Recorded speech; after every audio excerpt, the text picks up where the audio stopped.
আচ্ছা আপনি বলুন তো, আমাদের প্রতি এক প্রকার অত্যাচার চলছে না চলে না? চলছে? আরে কথা বলুন না, চলছে?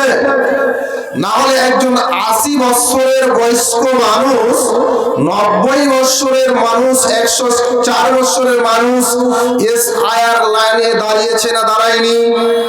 দাঁড়িয়েছে। তাহলে এটা আমাদের প্রতি বিপদ না বিপদ নয়? বিপদ। আপনি ভারতবর্ষের একজন প্রাক্তন প্রধানমন্ত্রী জওহরলাল নেহেরু তিনি বলেছিলেন, তিনি মনে হচ্ছে তার কথাটা এখন ভবিষ্যৎবাণী, তিনি বলেছিলেন ভারতবর্ষে এমন একটা সময় আসবে, এমন একটা কাল আসবে, এমন একটা দিন আসবে, সেখানে রাজনীতি করবে রাজনীতিবিদরা ধর্ম নিয়ে। এটা শুনেছেন না শুনেননি আপনারা? শুনেছেন? এবার আপনি চলুন, যে ভারতবর্ষকে যখন ব্রিটিশরা শাসন করেছিল, ইংরেজরা যখন শাসন করেছিল, তখন ইংরেজরা এখানে এসেছিল একটা কোম্পানির একটা ব্যবসার ইস্যুতে। সেই ব্যবসার নাম কি ছিল? East India company. কি বললাম? ইস্ট ইন্ডিয়া কোম্পানি, কথাটা বলে যাবে। সেই কোম্পানির ইস্যুতে ভারতবর্ষে তারা এসেছিল, এসে তারা ভারতবর্ষে অত্যাচার, জুলুম, তারা রাজনীতি, এমনকি ভারতবর্ষের মাটির প্রতি, মানুষের প্রতি অত্যাচার, জুলুম চালিয়েছিল, চালাইনি? চালিয়েছিল। আমরা হিন্দু, মুসলিম, জৈন, খ্রিস্টান, হারি, মেথর, ডোমচামার মিলে তাদেরকে তাড়িয়েছি না তাড়িয়েনি? সেই দিনটা কি ছিল? 1947 খ্রিস্টাব্দে 15ই আগস্ট রোজ শুক্রবারের দিন আমরা তাদেরকে তাড়িয়েছি। এখন ভারতবর্ষে একটা দল এসে, তার নাম RSS এবং বিজেপি।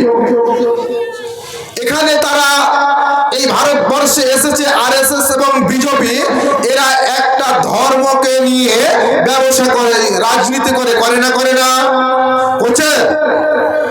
আপনি বলুন তো, এরা একটা স্লোগান দেয় জয় শ্রীরাম, বলে কি বলে না? বলে।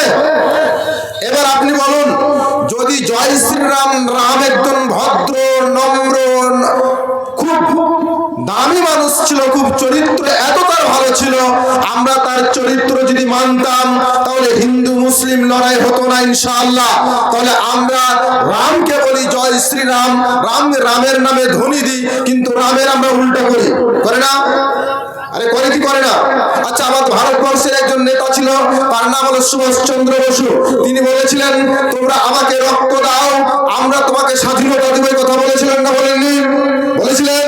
তারপরে একজন স্বামী বিবেকানন্দ ছিলেন। এই ভারতবর্ষে আমেরিকা একটা চিকাগো শহর ছিল, সেখানে ভারতবর্ষের মাটিকে আমেরিকার মানুষেরা কোনোদিন মানুষ মনে করতো না, কোনোদিন তাদেরকে ভারতবর্ষের মানুষকে হেয় মনে করতো, তুচ্ছ মনে করতো, ঘৃণিত মনে করতো। সেদিন স্বামী বিবেকানন্দকে যখন সেদিন ভারতবর্ষে তাকে আমন্ত্রিত করে তাকে নিয়ে যাওয়া হয়, তাকে সেখানে চিকাগো শহরে তাকে মাত্র 10 মিনিট বক্তব্য দিয়েছিলেন। সেখানে বক্তব্য দিয়ে ভারতবর্ষের মাটিকে ওখানে একটা বক্তব্য ফুটিয়ে এসেছিলেন। তিনি এমনই একটা ভাষা বলেছিলেন যে সকলের বক্তব্যতে মন জয় করে। তাকে প্রশ্ন করা হয়েছিল, স্বামী বিবেকানন্দজি বলুন তো এখানে আপনি এত সুন্দর ভাষা কি করে পেলেন? তখন বলেছেন আমাদের ভারতবর্ষে একজন মুসলিম বাস করে, একটি জাতি বাস করে, তার নাম হলো মুসলিম। এদের কাছ থেকে আমরা শিক্ষণীয়, এদের কাছ থেকে আমরা শিক্ষে নেই। তাহলে আমরা কারোর প্রতি অত্যাচার করেছি? আমরা